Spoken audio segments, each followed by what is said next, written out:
Hello, let me show you first setup of the Google Pixel 9. So first of all, by clicking here, you can change the language.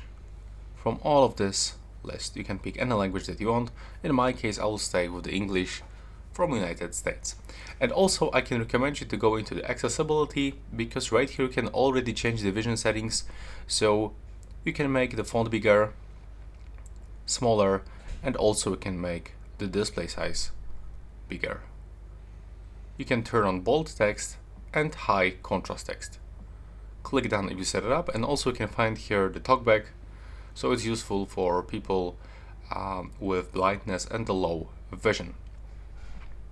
Next we have to click get started in the right bottom corner, and right now if you want we can actually transfer data from other devices, like from other Pixel phone, Android device or iPhone and iPad.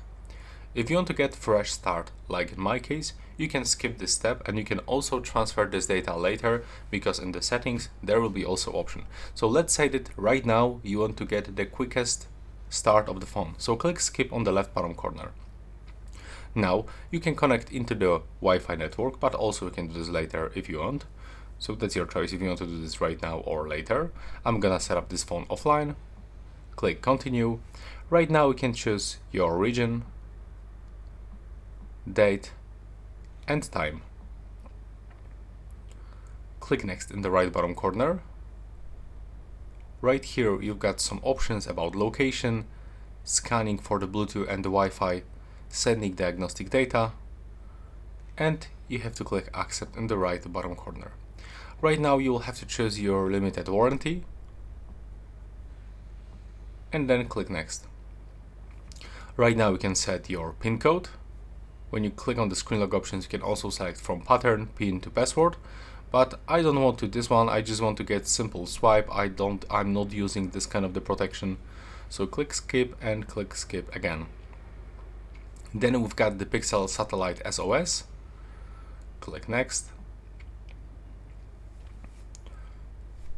Right now we can try the gestures, how we can use them.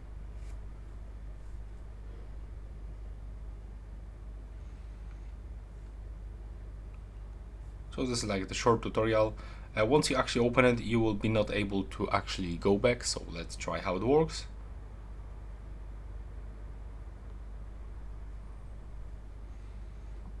There we go. But also you are able to change the system navigation just right here if you want to get the classic back button. Right now you have to click on the home button to finish the setup. And as you can see right now it's just finished. Right now we can also perform some options, like by going here we can still click start, and right now we are able to send this data if we want, connect to the Wi-Fi like I mentioned, and you can input your SIM card, for example, if you want. But if you are using eSIM, you will don't have to input the SIM card. And right here you can find some options like identify music around you. You can change this display, but we already did it. We can set up always on display and get instant translation if we want by clicking here. So as you can see, that's how it looks. Thanks for watching. Right now please subscribe.